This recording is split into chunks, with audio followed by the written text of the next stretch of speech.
Good evening, everyone. How are you guys doing today? What's going on, Todd? Doing good, doing good. We already Not got a much. crew on here coming in. Oh yeah, I see that, man. Yeah, we gotta. Sorry about that too. I noticed we were on the phone on the way home from work and noticed that it didn't share to our social media when it was created for some reason. I gotta figure out why it's not linked or why the link went away. So sorry about that. If you guys are watching this now, appreciate you guys for coming on and supporting the club, but also showing some support for the top anglers that competed out on Orange Lake this past weekend. So we got one in the background right now, and waiting for the other two to hopefully hop on, and if not, we'll catch them in. We'll catch them on another time if they're not able to hop on tonight. But our main goal this year is to really bring back the our anglers and making them a part, or our members a part of our weekly lives that we do. Really just highlighting our members, giving them an opportunity to come on here and share their story, and just talk with them and get to know them and get to know them a little bit more. So we're going to do that after each event. The top finishers we're going to bring on and just talk to them and let you guys get to know them. So yeah, looking forward to that. That's what it's all about, in our opinion.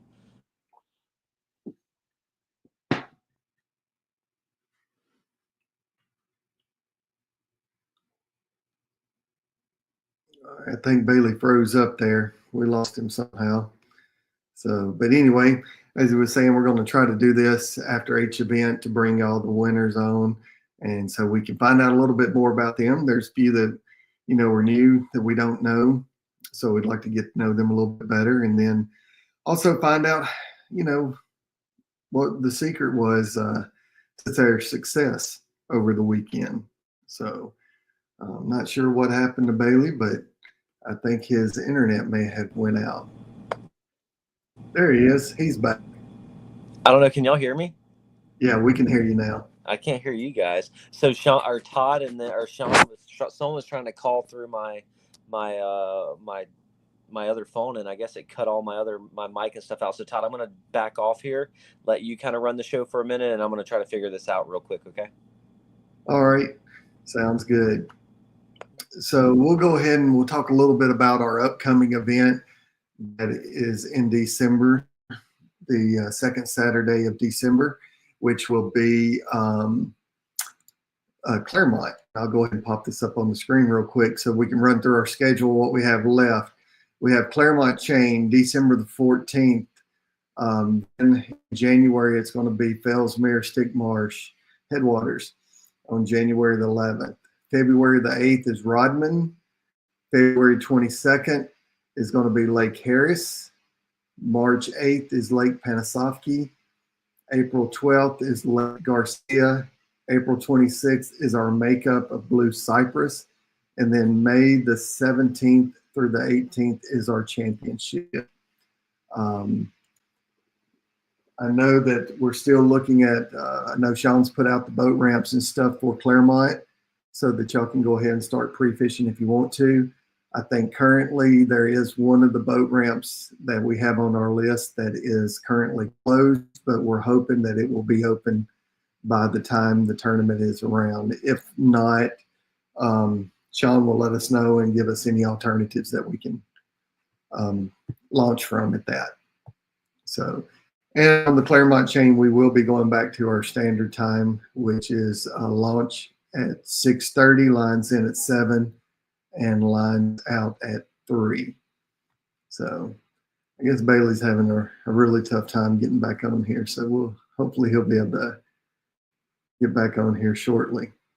So anyway, Orange Lake, we had a good turnout, another great turnout for it. And, y'all just keep showing up. It's a lot of fun. I know it was tough out there for some, and others it was very easy. I know I picked the wrong spot to launch. It was choked out, and I couldn't use any pedals, motors. All I do was paddle a big old Hobie all day long, and it was tough. It was very tough. So, but anyway, got a lot of blow-ups, got a lot of bites, but only was able to catch a few fish. So, well, I tell you what, I'm going to go ahead and bring on. There he is. Can you hear me now? Yeah. Can you guys All hear right. me? Sorry about that. Yep. You're good. Yeah, I guess someone tried to call me through Messenger, and it went through my iPad too and cut all of my audio. So, but yeah, sorry about that. But I think we got. I saw kind of where you were at, Todd, in regards to going over the schedule, Yeah. and talking about that and everything. And I saw a couple folks talking about Sarah, the hurricane that might come up. But yeah, we'll keep a close eye on that. Hopefully, it doesn't have too much of an impact on our event, being that it is around 30 days out. Clermont Public Boat Ramp is closed, but we're gonna have Sean talk about that a little bit. That's due to some of the higher water on the Clermont chain due to the past two storms. But we've spoken to the Clermont Parks and Recreation Center this week, and the FWC as of right now still has it closed. We have an alternate location that, as if it's not open, um, closer to the event, we're going to allow you guys to use an alternate location, but we'll let Todd or Sean talk about that a little bit later on in this if once he hops on. But yeah, as of right now, it is closed due to high water. So yeah. Yeah. And it looks like from what the news was saying tonight, it looks like it's going to keep going west and then it's going to turn and come back towards us. But at that point, it should only be maybe like a little tropical depression or whatever by the time it gets here. So we'll probably get some rain, maybe a little bit of wind, but nothing major.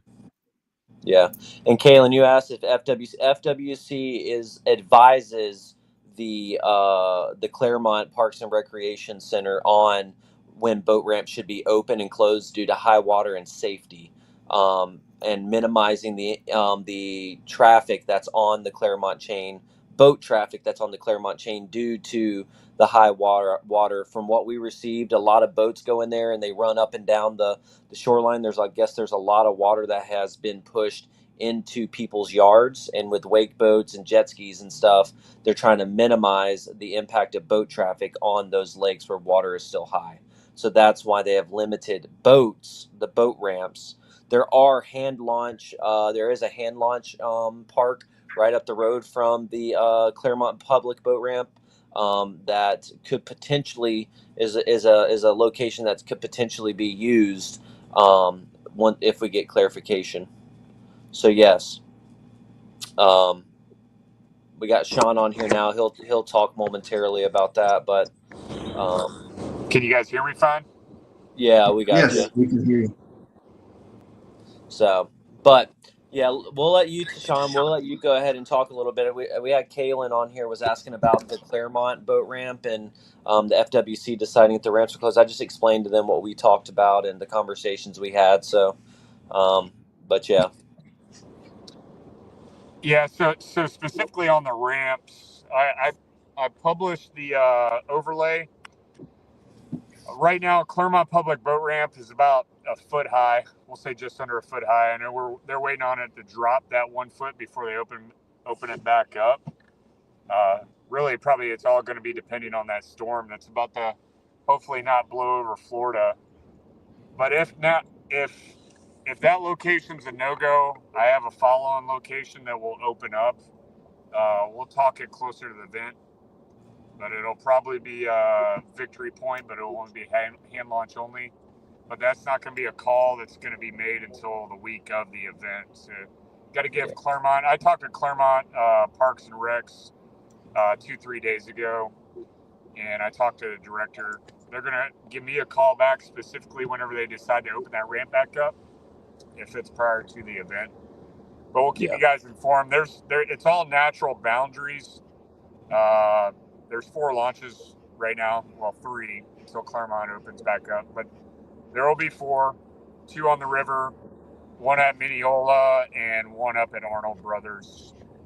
But pending any questions, if you need me to highlight anything else, I can highlight it. But if you guys have any questions on eligible bodies of water, boundaries, ramps, just hit me up directly. I think the overlay is pretty cut and dry.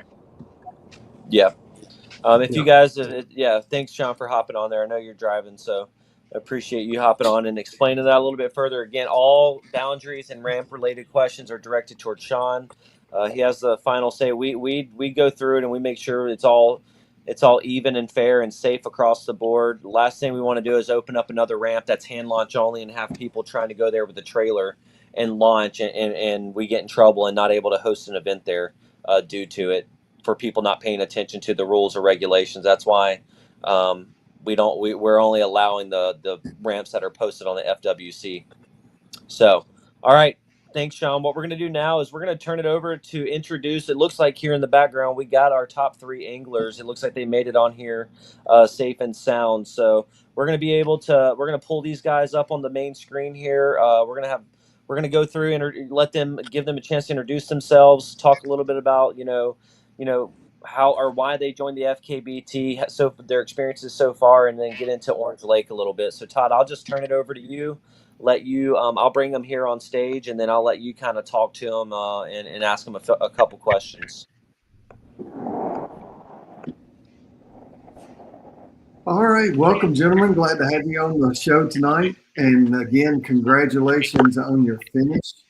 Y'all did a fantastic job putting up some fish on the board, and we just want to say congratulations and thank you for fishing with the club this year. So, I think let's start out. Let's start out with Frizzy, and then we'll work our way to Oakley and then the Hunter. So, Frizzy, tell us a little bit about yourself and about you, where you're from, maybe how you got into kayak fishing, and and then what made you join FKBT. Well, first, can you hear me? Yeah, barely. Okay. All right. Well, I'll speak a little louder. I'll try to, at least. I'm in the car, so I don't. It's cut between my Bluetooth and the Bluetooth on the car. It's cutting back and forth. So I don't know what it's doing. But no, Yeah. I honestly, what got me into kayak fishing? I donate plasma twice a week. At first, when I started doing that, was to put money aside, and it was actually ended up being part of my down payment on the house. After a few months of doing it. In that process of doing all that, they had a raffle, and one of the raffles was a kayak, a lifetime 10-foot kayak. And I've always fished, fell in love with kayak fishing, and just kept upgrading, and upgrading. Now I'm 6 kayaks into it. Absolutely love my feel free. Um, and it's that's pretty much where it's gone from there. And as far as I met a few guys that fished with you guys, on the FKBT over the past years, fishing out of Santa Rock, and just got the invite, and was it did the I think the open tournament you guys had at Apopka, and that was actually it was a challenge. I did a couple of the 30-day tournaments, not with you guys, but just the online tournaments. I can catch 5 good fish in 30 days, no problem. And the challenge of trying to find 5 good ones in one day, that was intriguing. It definitely caught my attention, and on top of all that, almost every single one of you guys that are part of the FKBT, all great guys, willing to share knowledge, help out. I mean, you guys saw that picture of what happened with with Blanco's trailer there. The few of us that were still there, we chipped in to help. And that's what makes FKBT a pretty good group of guys and gals. Awesome. Thank you so much. So tell us a little bit about your day. How you caught your fish, and we went. I went and pre-fished with Jeff early. Well, I think the week before, and we found a little spot that was holding some decent fish at that point. We went right back over there. He started on his spot, I started on mine, and I mean, where I wanted to start, I was not getting any bites. And I mean, when we got there in pre-fish, it was first cast, bite after bite after bite. Didn't get it, and I kind of noticed a little bit of ripple just off to the left of where I was at, more out in open water just on the edge of the hydrilla. And again, thanks to Jeff and Evan for not letting me give up on that chatterbait. had it tied on, picked it up, first cast, 8 minutes into the tournament, first fish. Another 3 minutes later, second fish. 2 minutes later, third fish. But nothing bigger than 15 inches. I mean, I had my 5 fish limit by my seventh, if if not earlier. And I from fishing last year, I knew the other side was crystal clear water with all that hydrilla. So at 11:30ish, I'm like, I'm making that run, haul butt across the lake, 25-minute ride.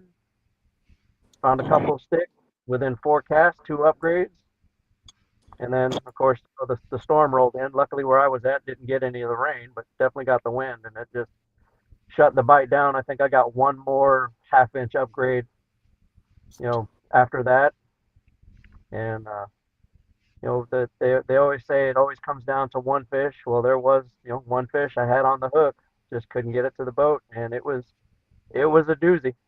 I know it's fisherman's tale, but it was a doozy. I know I had one guy who saw it go back into the water, and he's like, "That sucks." But one fish could have been the difference. But Awesome. I had fun out there. It was awesome. I definitely have a newfound love for the chatterbait. I actually just left Academy, just bought 2 more. So we're gonna see what that does for the Clermont chain. Very nice. Well, congratulations. And I will put this out there. Frizzy was one of the first people that I met during right after I moved here to Florida, out kayak fishing out on Tenor Rock. So it's a good to know you, sir. Good to know you. We got someone else that shared. Or Lloyd Hardy also shared. His first met Frizzy out at Tenor Rock a few years ago. He's putting a smackdown on the bass and always helping others get on them as well. Yeah, if you guys don't know about Tenor Rock, it's a wildlife management area, and the fishing and hunting, or not hunting, but they do like clay sports and have a gun range and rifle range out there. But They it's do a have a good pig place. hunt up every so often. Yeah, a pig and gator hunt lottery that they do out there. But Frizzy is definitely a legend out there. A lot of people, know Frizzy. I don't know if you run the Facebook page, but are you used to, right, for I'm fishing? a moderator on one of the two. Okay, yeah, I answer a lot of questions, and try to encourage everybody else that's on there to answer questions. yeah. If you And they're guys, getting more into it as well. So yeah, if you guys are interested and want to go out there and fish Tanner Rock, definitely link up with Frizzy, and he'll definitely put you on some fish out there. But we got a question for you, Frizzy, from Amy Brown. What color chatterbait were you chunking? hold on, I can tell you real quick because I just bought another brand new one because I don't know what the color was, but the blade wore off. Um, it doesn't say the name on it. Is it what brand? It's the Strike King's Thunder Cricket. Oh, the It's Thunder Cricket. I can tell you right now if I look at it. it's got the pearl blade, and it's the chartreuse white skirt with a pearl head. Hmm. The olive. That's not the olive shad. It's the. Hold It's on. it's a half ounce. My wife put them away. I have the same one. Yeah. Okay. It's the chartreuse blue glimmer.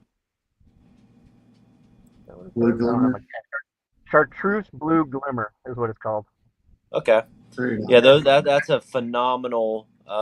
If you guys haven't thrown the Thunder Cricket yet, that Thunder Cricket, the 3/8 half ounce, whatever it is, the 3/8 or half ounce, those things are absolutely solid. The tungsten, you can't get the tungsten and the gold blade, but they have the gold bladed series, so that you guys can. The gold blades are legit. Definitely in the water, the stain that we had out at the way the water clarity was out at Orange Lake, the gold blade is a phenomenal um, chatterbait out there, or thunder cricket. Yeah. Oh, So and I had it paired with I never remember the name. It was a chartreuse and white paddle tail. the is it The the I do want to say what? it was the Z-Man one, the elastic. No, not the elastic. Well, what's the other one? There's another one out there. I what the name is, but I'm gonna pair it up with the mare this time, this go Oh around. yeah, that's what I do. That's what I pair mine up with the mare. Yeah, I Yeah, didn't like the other ones because the other one, I mean, two fish in the I guess the keeper was just splitting the yeah. it I was think the splitting. Thunder Crickets have a double keeper. I remove one of them and only leave it with one, so it doesn't do that. Um, Yeah. awesome. Well, thanks, Yeah. Brizzy, for sharing your information there, or sharing how you had such a successful day. Is that your first? That's your first single day 90 inch limit. As yeah, single day over 90 inch. Yep, definitely. Awesome, man. Hey, it's a great start to the season. You got some valuable Angler of the Year points with that finish there. I know we're only 2 events in, but that's a good boost to the start of your season, and a really good boost of confidence for you. Moving on, I know last year I'm not saying you were burnt out or spinning out, but you were talking to us a little bit about some confidence, not having so much confidence in it, and not sure if you were going to keep fishing. So we're definitely glad that you made the decision to come back out and fish the club this year. It paid off.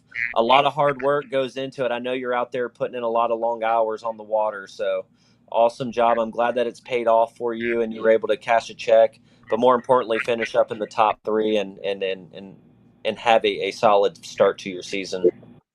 Yeah, man, got to keep it rolling. Yes, sir. Oh, I don't doubt it. Just keep your head down, keep fishing, keep chunking that chatterbait, and you'll end up catching a limit and doing good. I promise. So awesome. We're gonna move on. Todd, who you want to go to next? Let's go to Mr. Oakley here. We'll just keep going in line. Hey, Frey, real quick before we get started, I'm glad you made it, Mr. Oakley.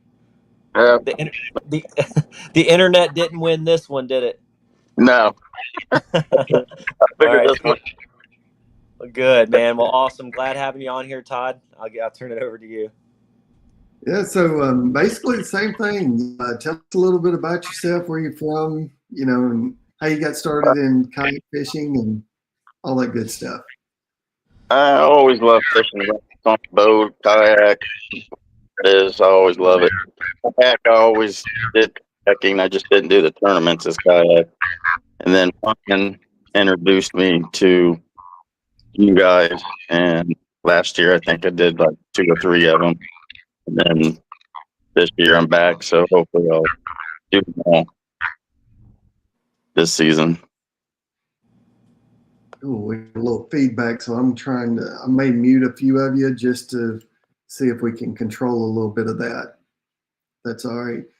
So, Robert, where are you from? I live in Sarasota, Florida. All right. All right. So you had a little bit of a drive up to our lake. Yeah. Yep. Did you do any pre-fishing? Nope, I've never fished that lake, but I've So wanted you did to, but really I've never fished it. I didn't have a nice. game Very nice. plan. I didn't have a game plan at all. I just was going to leave the dock and go right, paddle for about 45 minutes and fish my way back. So about 45 minutes into it, there was the spot that I wanted to fish was about 4 or 5 kayaks there already.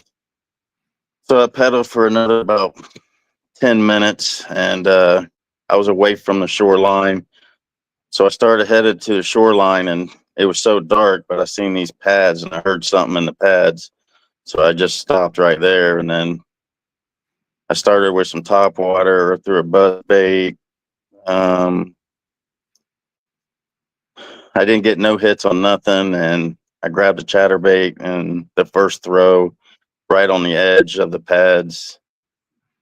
As soon as it hit the water, one grabbed it.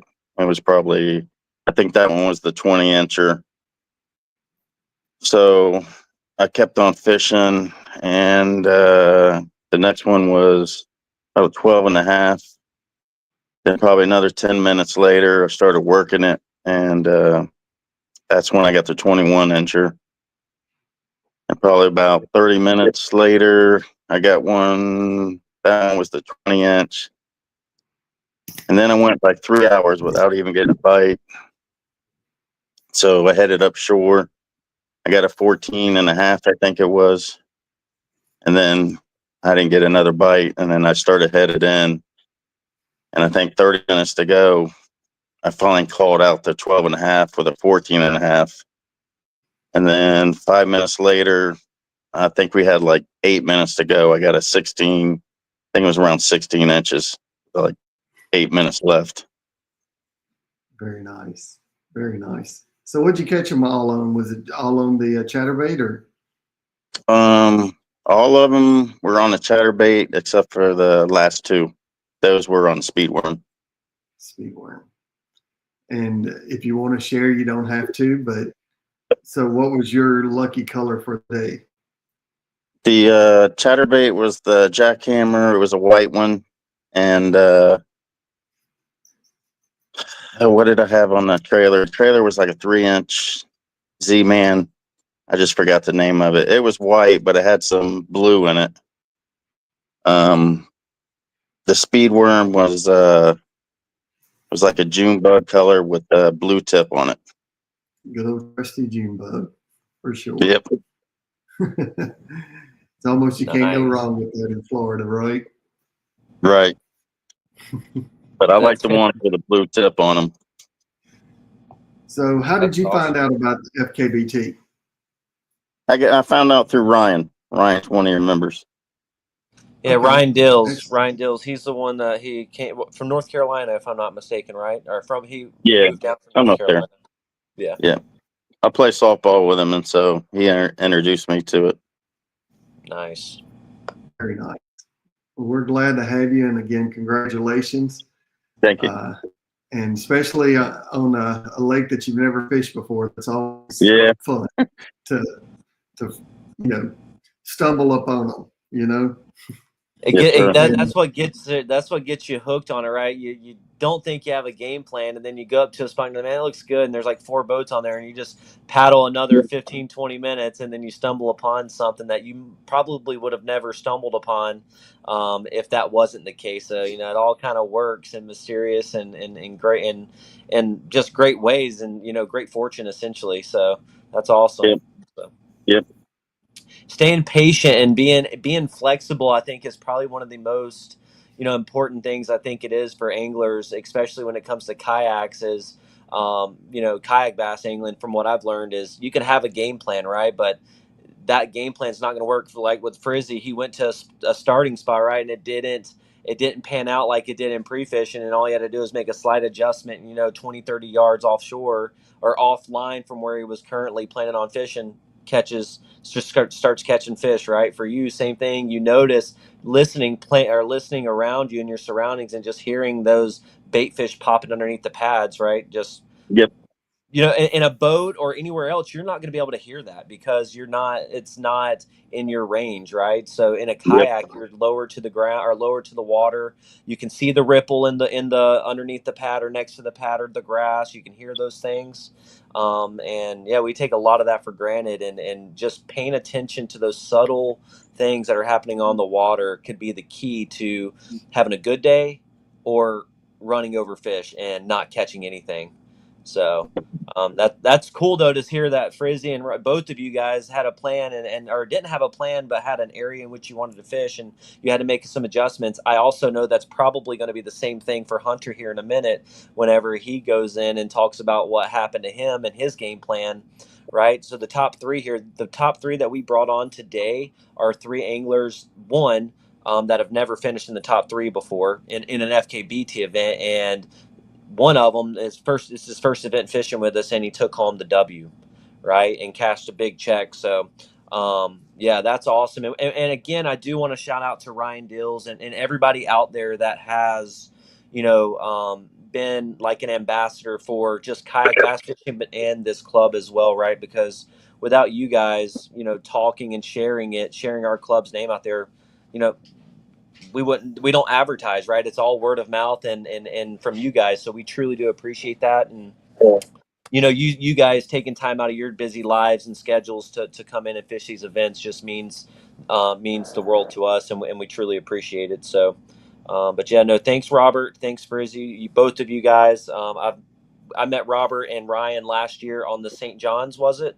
We met them on the St. Johns River, and then I've met Frizzy about 2 years ago now, out at Tannerock, and got to meet him, and then finally got to see him join the club. So I love seeing where this is going, for the future of this club, and it makes me happy, whenever we show up and we get to hear your guys' stories. So thanks for sharing it. You don't have to, by the way, too. If you don't feel comfortable sharing your baits, your colors, where you're at, like, by all means, that is completely voluntary.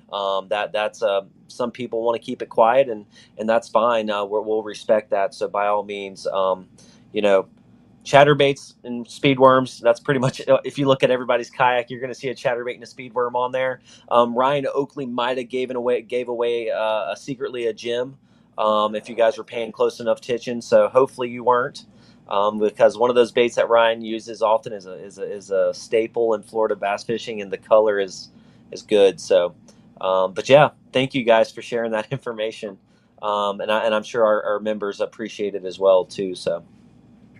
But Todd, Absolutely. back to you, my friend. Absolutely.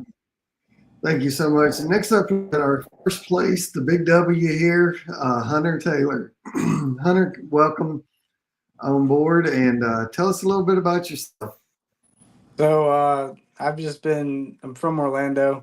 I started I bought a kayak. My first boat I ever bought was a kayak back in high school. Bought like a $250 Pelican.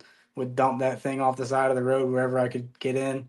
And then after that I went to upstairs. I'm done paddling. I'll go to a John boat. Then fished a bunch of John boat tournaments and stuff around here. Got me a bass boat and fished a bunch of bass tournaments, and actually fished a lot as a co-angler with the FLW. But then situations happened, couldn't store a bass boat anymore. So I was like, well, I spent like a week without a boat, and I was like, I got fish, and bought another kayak. And so I'm in the kayak I am now, and have been fishing that ever since. I started with the KAF when that was around. Fished, I think, 2 tournaments with them, and then I had fished a couple with the Bass Nation, and then I found you guys on Facebook last year, joined as a member, but schedule got crazy and wasn't able to fish any of the events. But now I'm back and trying to fish as many as I can with you guys. Awesome. Well, we appreciate you coming back and fishing with us for sure. Yeah. So tell us a little bit about your day. So kind of the same story with everyone else. Like I got out to spot, went north out of the ramp, and like like Oakley said, there was a bunch of us out there. So I was like, what I had found in practice, I didn't really find much, but I found a stretch of pads where I got a lot of bites, and then I told uh, Chris earlier in the morning. I said I saw some dude lose one that looked like a 5-gallon bucket came up and shook the hook. In the boat, I was talking to that boater later that day, and he goes, "Yeah, it ended up straightening out like a 5-aught flipping hook." And he goes, "I was like, that's crazy." I was like, "I got all the bites there." I was like, "So there obviously got to be some big ones," and I had a lot of confidence there. And then, as you guys know, my practice that weekend didn't end super great with being broke down on the side of the road twice, but we're all fixed up. And but then so I got there started, didn't just fish were blowing up everywhere. I mean, smashing pads. The pads were all hot, as I like to call them, where you got just bluegills popping all over in them. A lot of active fish, but like I couldn't get them to bite anything moving, nothing on top water, and kind of shot out to like this pad island, and I didn't really get him in practice, but the water was a whole lot cleaner that day than it was the week before. And so I was like, well, maybe they kind of moved out here. And I come in, fished a little bit, found a little mat in there, and that's where I caught the 1975. And then kind of came around, caught another 19, and then after I caught the second 19, I just told myself, I was like, "You're gonna win on the spot." Just as a mental boost, I was like, you're gonna win here." And so I was just like, I'm gonna stay, I'm gonna fish, and just kept fishing. I came around. The only bite I had with it moving, it came from like the outside of the pads. Got bit, swam off, set the hook, and clean broke off on something big. It felt like, but um, just kind of trickled it around in the pads. Like main thing was they weren't eating it super aggressively. It was like when I caught the first one out of the mat, it was like the sixth or seventh pitch into the mat to where like, but like on like the fourth pitch, I pitched in there and like the pads shook all around that whole mat. And so I was like, there's something. And then two more flips in there, catch that one. I lost a couple in the pads, like got pinned up on top of the pads. I see the fish jump off. So I probably had like 12 bites all in that group of pads. It was pretty good. The mat fish came out of was a gambler, why not? Black and blue, and then the rest of them were on a speed worm and a was a Guggen bandito bug, Good beats. black blue or Okeechobee craw as well. I really like that color. That's a great color. Yeah, it was it seemed to work. I'm not normally that black blue guy, but I like just a watermelon red everywhere I go. It's about all I got. Like I just want to imitate bluegill everywhere. I hear you. Well, Yeah, that's awesome. Go ahead. So yeah, so like fishing as a co-angler when I was down on Okeechobee out of the back of the boat, the guys would be always throwing that same black Senko blue tip, and then I just felt like I got more bites because I'd fish fluorocarbon and a watermelon red behind them, and I swear if they flipped this one reed head, I'd flip it and I'd catch one off it, and they missed it. There was just something about it. I just got a lot of confidence in it, especially from just fishing a lot of clear water around here. That's good. That's that. I mean, yeah, that's definitely.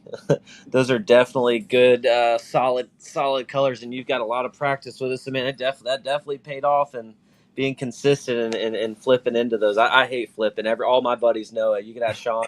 I don't put a flipping stick in my hand, and I don't know. I probably should after seeing those guys catch fish after fish after fish. I just can't stand flipping into a mat and trying to fight it out. So I don't know. I probably should learn how to. But Sean's laughing, but he knows that it's true. We've been trying for years now. I can't do it. I can't do it. I just don't like one. It hurt. It hurts my physically. Physically, it hurts my elbow. Trying to continue to flip stuff in there. I guess I have weak elbows. I don't care. But yeah, it kills me. Just to sit there and flip, and I watch them do it hour after hour after hour, and they just catch giants. And I'm like, well, I'm either gonna do it and catch big fish, or I'm just gonna have to fight behind them and catch the dinks that they leave behind. So, yep. Yeah, Scott Gibbons said flipping is hard. Don't do it. Yeah, I don't know. I broke my flipping stick, and I was like, I'm not buying another one. Punching is life, you know. Yeah, that should be a shirt. We should make a shirt like that. Punching is life. But no, if you can do it and you find that right area, like I said, I've seen these guys that we go out and fish on the weekend trash talking trail. You find that one juicy area and you could pick it apart and walk away with 90 to 100 inches easy in some of those mats. So, I'm with you, Bailey. I have a hard time doing that myself. Yeah, no, I'd rather throw that chatterbait or burn something across the water. I'm more of that's my speed. Crankbait, something. So, you find that right mat, and you'll find 5 or 6 of them in it. Yeah. So what you got, Todd? Bailey, tell us what you caught your fish on. Who? Me? You. Yeah. If you guys want to know how to catch dinks consistently, I can tell you right now how to do that. I caught all of mine on a chatterbait. Well, thunder cricket. I caught all mine, but just like those guys, I caught my first one. It was like a 17 and a half on a Z-Man flapping shad, like one of their 7-inch ones. Because again, like these guys, we pulled up on this spot where we went pre-fishing. I mean, we pulled up on a spot. I mean, it had thousands of fish in it. It was crazy. Same thing with me last year though. I caught a limit on Orange Lake in less than 10 minutes. We pulled up to a spot. I was like, you know what? It literally, as soon as those boats took off and we were able to start fishing a couple minutes after that, it seemed like they kind of just like stopped busting underneath the pads and out in the where they were at whenever we were waiting. And I threw that jerk shad out there and caught one. It was about 17 and a half. I'm in a new boat, a new kayak that I got, and I don't bring my net on me because I don't net anything anymore. And I was sitting there, put my hand on it, thing slid right out. First fish of the day. I was like, so that's how today's going to go. So then after that, I just locked my chatterbait in the hand, and I caught, I couldn't even tell you, 20, 25 fish in, the first 2.5 hours of the tournament. But they were all, I mean, every single one of them was like 15 and a half to 15 and a quarter inches. Every single one of them. I caught one 16 and a half inch fish, and it was around a clump of lily pads where Sean had You're missed welcome. one flipping in. So, hey, just goes to show, flipping don't always catch the fish. Sean, I went around this clump of pads, and Sean's like, "Good luck." I sword mouthed 2 of them over there. Literally, the next cast, I caught it, and I was like, "Thank you." Put it on the board, and it was a 16 and a half. So that was my little jab at him. But yeah, I lost. I had a huge wake on a frog, kind of mid morning, where I just saw the mouth of this bass. I saw the wake, and I killed the frog, and it just jumped over it. It went to go attack the frog. It jumped over it. I didn't see the frog. I thought the fish had just inhaled this frog. So I set the hook, and yeah, he missed the frog completely. So I lost that one. I tried to flip it back in there and try to get him to bite. Never bit again. And then again, I was actually fishing. I went further south. I ran into 2 guys that were fishing, and I was like, "Hey, you mind if I pass you?" I went down about 50, 60, yards or so, and just kind of sat down on this clump of offshore lily pads, and I was throwing my chatterbait in and around and through it, and my elbow started hurting, so I cast it, and I just start doing this with my elbow, and I go to start reeling it again, and it's like zzz, zzz, zzz, and it just pops off, and you see the pad shake a little bit, and I lost one there and got frustrated and left and went fished offshore for a little bit and caught a couple, but on a crankbait. For those of you, yeah, you can crankbait. I caught 2 on a crankbait out there. If there's water, you can throw a crankbait. I promise you. At least I try it. It's not that it works the best, but they don't see it often, and if you're in a deep enough water or whatever, I tend to find some fish. So crankbait, chatterbait, and a frog. I missed one on, but yeah, that's my go-to. It's my staple right now. So, Todd, what'd you catch your fish on? Who, me or Sean? Yeah, no, Todd, what'd you catch all your fish on? Buzzbait. Buzzbait. Yeah. Dang. Well, where Todd was at, there was no fishable. Where I was fishing. He was fishing on a carpet. He was Aladdin on his Hobie PA-14. It was the worst decision I ever made in my life. And, it was one of those that I thought, okay, yeah, no big deal. I'll just get through this little bit of thick stuff and get down here to where it opens up. It didn't open up. I just kept getting deeper and deeper into the carpet.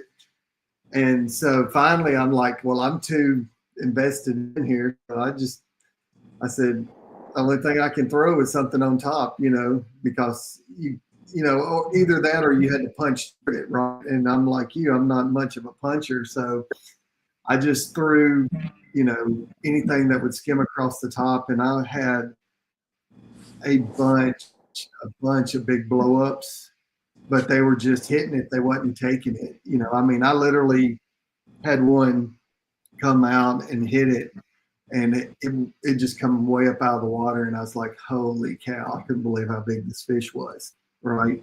But to just kind of tell, even though the whole area that I was in was just nothing, it's basically just a huge mat, pretty much, right? I think the water was only like this deep. I could not pedal. I barely could paddle. It was that big, okay? It was like, the water was deep there, but it was like I was poling on the mats. The mats was just pushing. I'd push the grass to get me to go. So, Todd, I got a question for you. Yeah. what is that gonna do? I saw some people talk about the importance of pre-fishing, or at least going and looking at a ramp a day or two beforehand. Did that change your mind a little bit? It does. Yeah, I mean, it definitely does. And I wish I could free fish more, right? Yeah. When I went back, well, I look at Google Maps a lot, and I do a lot of, I guess you call it online fishing, because I'll look at Google Maps and I'll go through the different years to kind of see. And looking at Google Maps in the area I was at, it looked like there was a lot of hydrilla there, but I thought, this stuff's going to change. It changes so quickly. Yeah. But even last year or earlier in the year when I fished that area, there was a lot of lanes that was open, and I caught, some fish around there, so that was my plan, was to, fish those, the outside of the grass and get to those lanes. They weren't there. No. It wasn't there. The lanes were gone. They were I gone. felt bad. So I mean, I honestly felt bad. I know that you guys probably only had 3 or 4 people at your ramp that launched. Yeah, 3. Yeah, 3. Mm-hmm. And over where we were at, we had 44 others. Which I'm not gonna lie to you guys. I don't know what you guys thought about this, but I thought that was the coolest thing ever. Going to that ramp, seeing everybody there in the morning, going through their routines, getting prepped up, getting to talk some of them. But I think the coolest thing is like going out there and just seeing all the nav lights and the 360 lights out there. It's pretty cool. You see, like in California, those guys are fishing those 200 boat or kayak tournaments, and they all launch from like some of the same ramps. You got like 40, 50 people out there. Me personally, I like that. I thought that was cool. Getting to see that and being a part of it, take some pictures was truly amazing in my regard, and it kind of adds some of the some of that edge to it too, right? To get to your spot first. It's equal playing field. Everyone leaves at the same time, so the only upside is if you're Sean and have a 36-volt 100 amp hour battery, he can just go full bore for 15 hours straight. So if you're paddling or pedaling like Todd and others, you're at a slight disadvantage. But you're still out there and catch fish. You make adjustments on the fly. You showed up to your spots a little bit later. People were already there. You 300 the top 3 here had to make adjustments, and you guys actually ended up in the top 3, where we with motors ended up well below that and got to our spots first. So congrats on that. So Sean, what about you? Where'd you catch your dinks I was at? going to say, some of us have motors that we could use. Hey, so I didn't catch dinks. I caught Sorry. dinks. Let's be real. I mean, you know me. I caught all my punching in a speed worm. I actually was right up by Hunter watching him go in circles for about 2 hours, and then I decided to leave because he was right beside me. We were probably, what do you think? We were like 100 yards apart, if that. Probably. There was a bunch of us around there. Yeah, like everybody was all up on top of my water, and I caught 4 up there, and I was just like, I'm out. And I went to another spot that Bailey tries to claim stake to. That it had grass that he doesn't fish at all in, called hydrilla. And I probably pulled one that was at least 20 and 2 19s to the top of the hydrilla and popped them off before I looked at my hook and realized it was dull. Tied on another flipping hook, and I probably caught like 6 or 7 underneath the mats, and probably another 10 on a speed worm over in Bailey's water, what he claims stake to, the whole south end of the lake is Bailey's apparently. No. Anywhere you catch fish from the south of the boat ramp we launch out of, that's all Bailey's. Anything north is mine. So mine and Mitchell's. But he came to mine and Harrelson's neck of the woods to catch his limit because everybody was in his water. The weekend trash talking trail, Bailey finished last. He's last in AOY points in the weekend trash talking trail. He caught the least amount of fish this weekend. So he's pretty much last. No, but for real, yeah, I hooked some decent fish under hydrilla mats. Lost 2.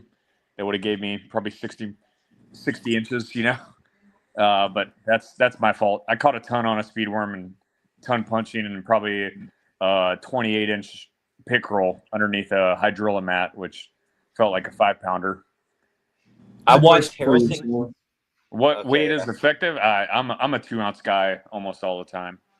2 ounce 100% of the time, and then I'll go down to probably like a 1 1/4 on the light end. All depends on what I'm flipping. But I don't know. My game plan was to go in there and catch them on a fluke in the morning, catch a limit. In the area I was at, I mean, some of these guys were there. I know Hunter was around there, but the all the fish busting before lines in was insane, and then it kind of died off as soon as lines in hit, and they were pulled up. All my fish were pulled up on the edges of pads. That's where I caught them all in the morning. Four or five, 2 or 3 of them. 4 or 5, yeah, 4 keepers, probably 3 or 4, like 10, 11 inchers, and then I went on a punching spree. Then I went on a speed worm spree. Then I went back on a punching bite, and that was my day, pretty much. He went on a stilling water spree. I mean, I caught some on a I lost some on a chatterbait. Bailey said I was flipping. I was flipping a 1/2-ounce chatterbait on that pad clump, and I yanked him like completely out of the water. Then Bailey went in like 5 minutes later and caught him. Don't know how, because they probably still had a hook mark through their mouth. Yeah, they call me the cleanup crew. I'll go in there and catch them. I promise you. If you miss them, I got them. I can go in there and get them. I promise you. No, I mean, it was a good day. I mean, we fished on Friday, but completely different lake. I mean, me, Daryl, and Bailey, we set the hook. I'll say set the hook on some probably studs on Friday on a separate body of water that we probably regret a lot. May be on our schedule next year. Yeah. After what we saw that lake, it's going to be potentially good. Have. Yeah, I think we lost some giants. 2 ounce makes sense. Yeah. 2 ounces. One thing that I've learned tonight, that it sounds like, because it was happening to me as well, is that all of the bass was relating to pads, right? Yeah, because for the most part. Like most everybody caught theirs around pads, and the ones that I caught, or the ones that were blowing up on me, they were small lily pad clumps, all around, where I was at. Yeah, there were specific pads that they were in for sure. And they were blowing up around it. Now, I will say one thing. Very early in the morning, right after lines in, I thought I was going to take I took a fluke. Now, I don't fish a fluke very often, but I thought I'm going to throw a fluke early. And right off the bat, I got a hit. And I go to set that hook. Guess what? I did not have my track set. He goes, didn't get him, lost him.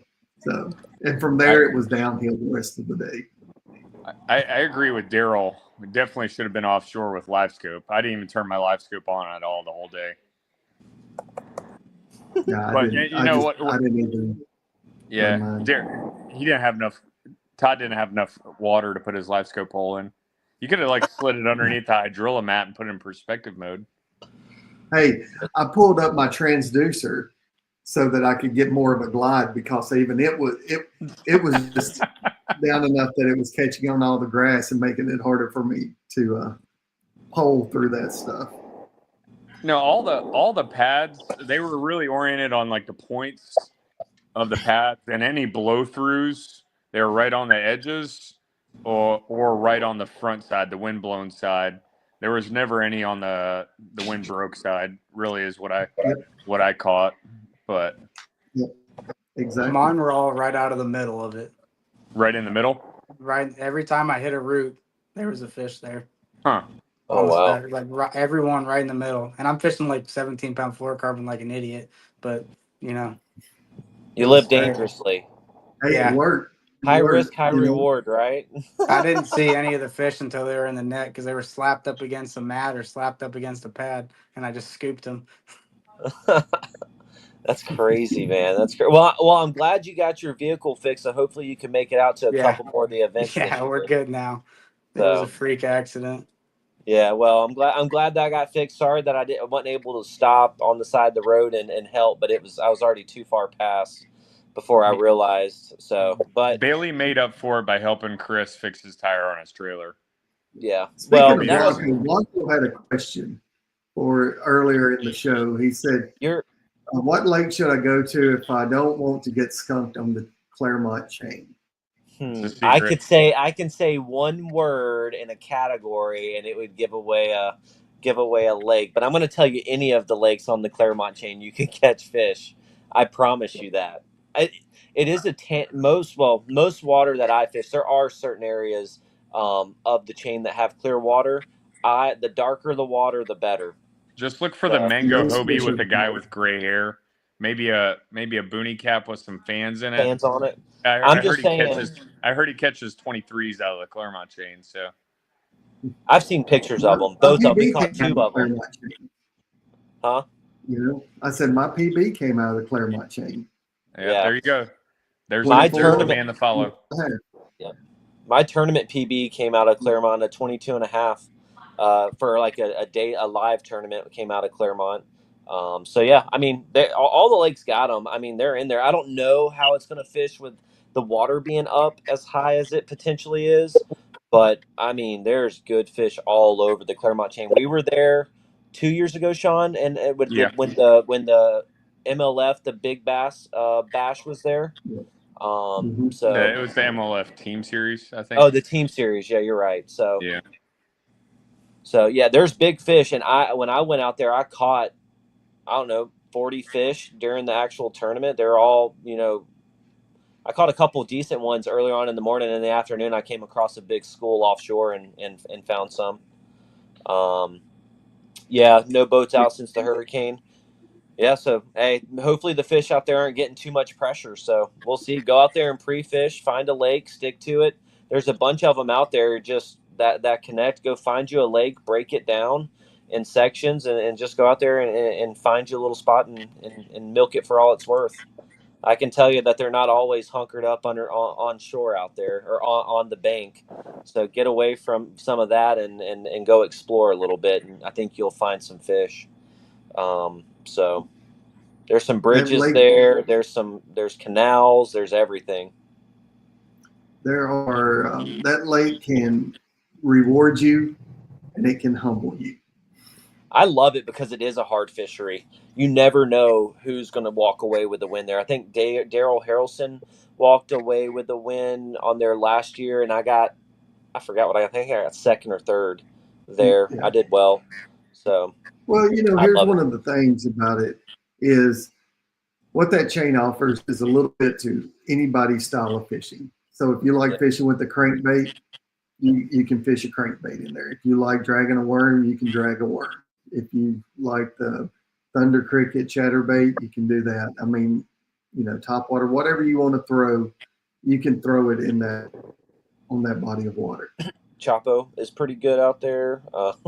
Crankbait, a square bill was pretty good. I caught a lot of fish on a square bill. I'm saying this, I'm not going to be out there fishing this event. I'm going to be on family vacation with my wife, but throw a square bill. I don't know, might catch you a couple fish.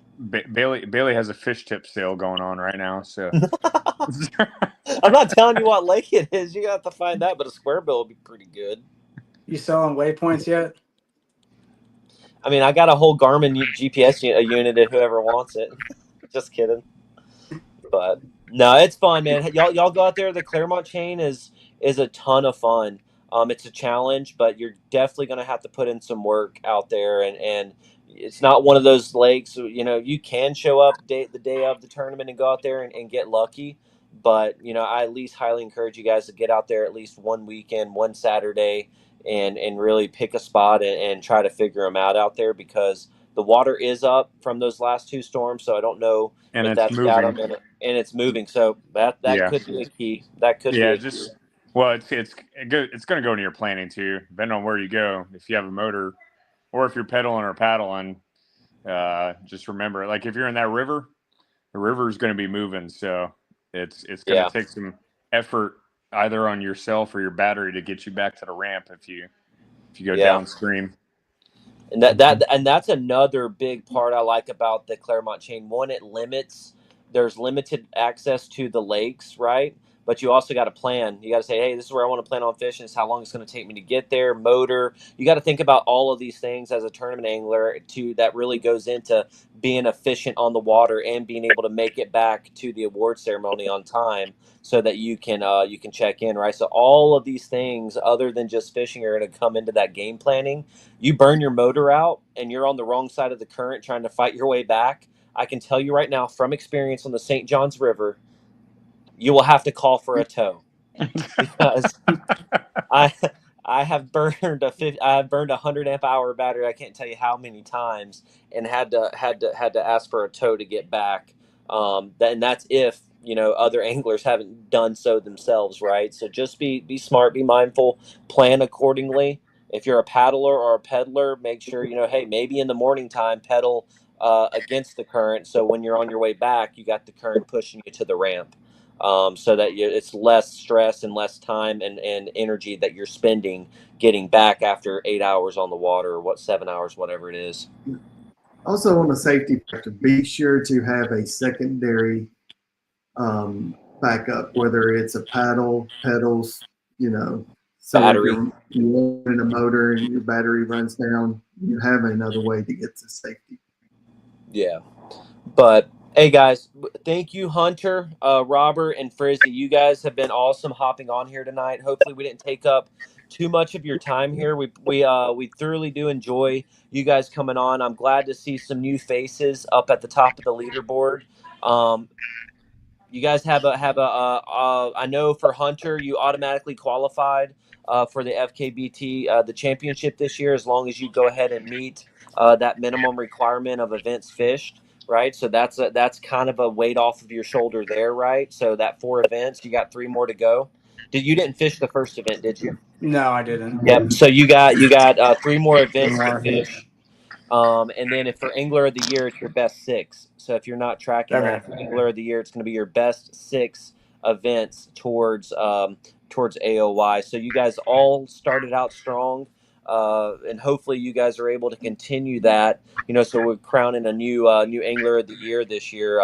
We had Thomas Woodring the first year, Chris Mitchell last year, and it's anybody's game this year. So keep up the hard work. We're looking forward to seeing you guys out here, and hopefully we have you on here after the Clermont Chain, after you guys cash in another check. So I just want to wrap something up real quick so you guys can hop off if you want to. Again, congratulations, Hunter, on your first place with 93 3/4 to taking home $900, man. Congrats on that. Again, just give him a round of applause there. We got Robert Oakley over here with 91 3/4 for second place, taking home $550. So congrats on that, Robert. And then Frizzy with 90 inches, you tied with Sam Burke, right? But you had the kicker. So third place was 90 inches, taking home $350. So again, congratulations, guys.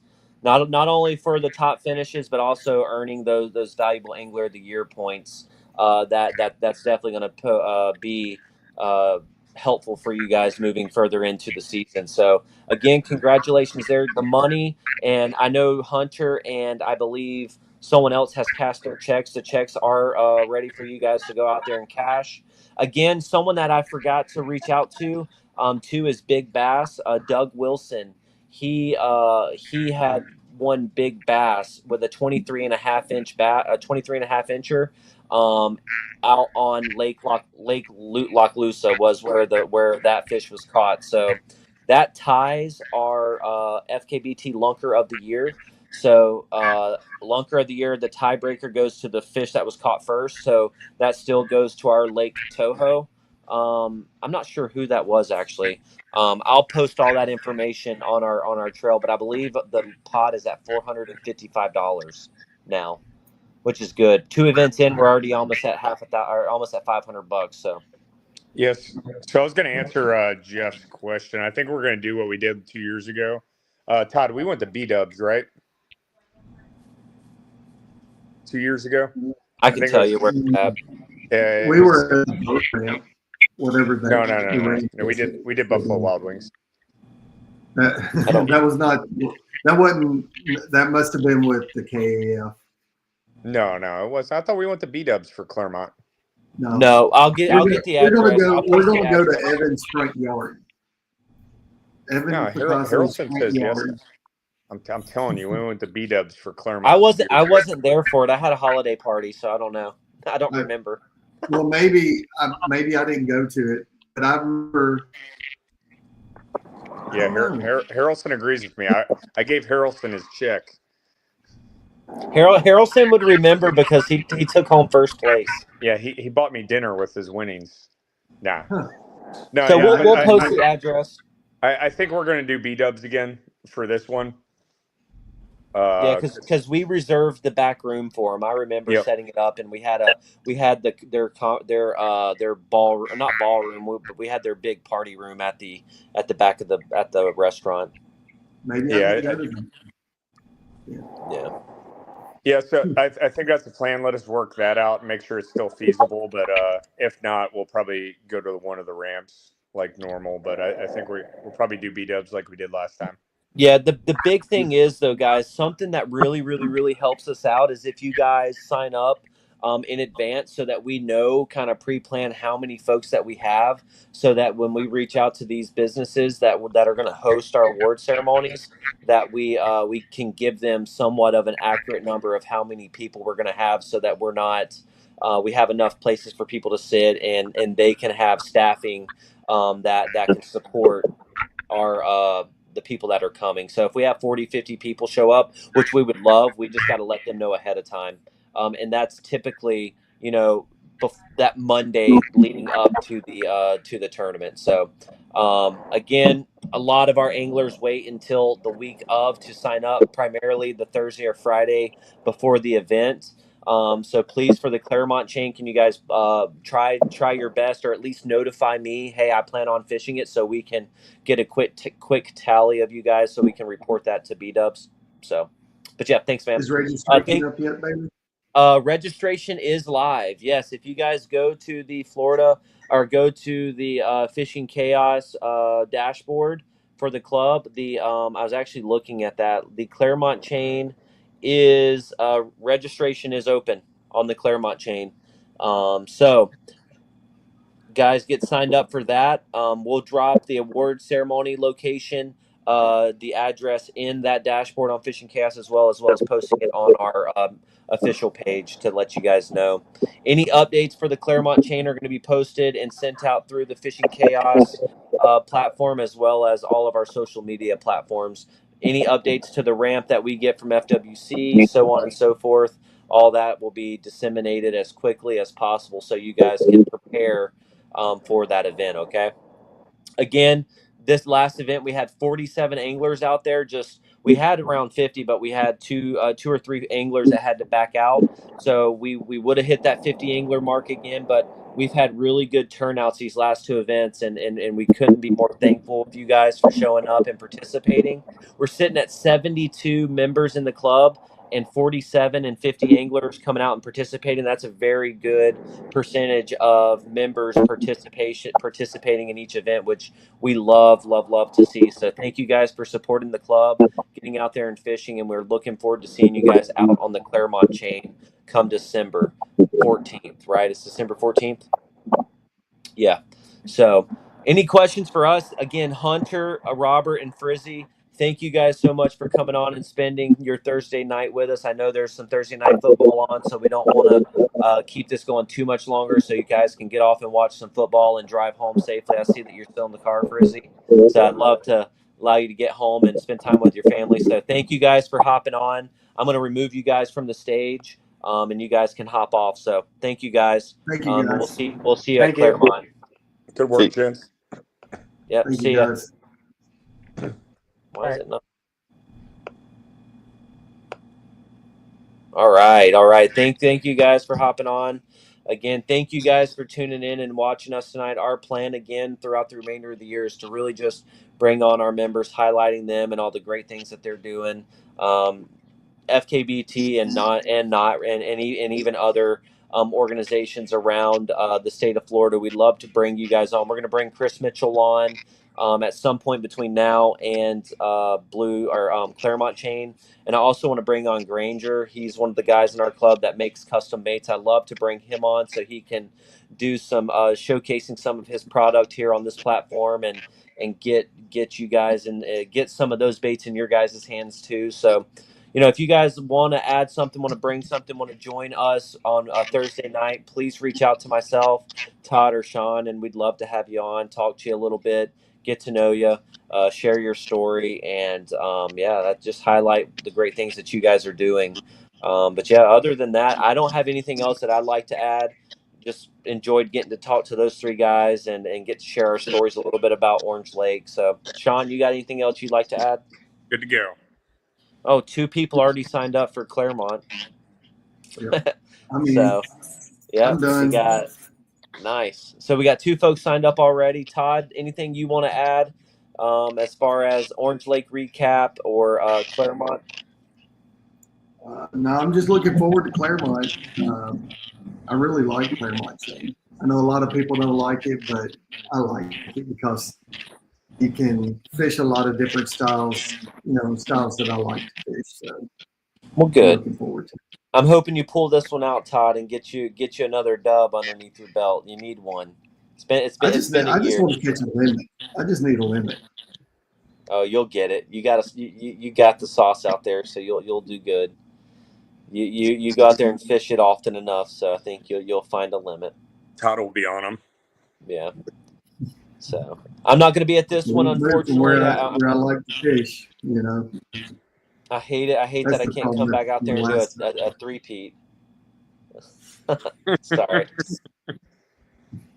But all right, guys. Well, we appreciate you guys for tuning in with us tonight. I'm not sure if we're going to go live next Thursday when in regards to the holidays and Thanksgiving and whatnot. Just be on the lookout for an update with that. And if we don't talk to you next Thursday or Thanksgiving, we'll catch you the Thursday after that and love to catch up with you guys. All right. Until then, be safe, tight lines, have fun, and have a good Thanksgiving with your friends and your family. Yeah. We're thankful for you guys. Good night. Yeah, and we are thankful for you guys. Thanks, Todd. For sure. Yeah, thanks.